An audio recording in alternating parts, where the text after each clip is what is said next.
Do you know the different styles of belly dance in America? I will cover 4 of the major styles of belly dancing that you will probably encounter throughout your research into classes and at shows.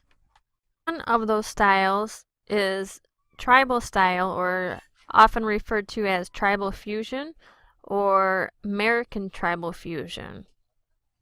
Although there are slight differences between tribal fusion and American tribal fusion, this I put into the same category because they have similar costuming and use similar music. There is fusion dance, cabaret, or traditional belly dance, which is generally an Americanized Egyptian form, and we have Gothic tribal fusion.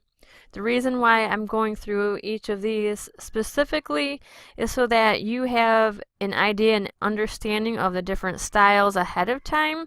If you are looking for classes, you'll be able to pinpoint and maybe structure your research in looking for classes depending on which style you prefer. So my hope is this section will help you decide what styles you like and maybe what you dislike.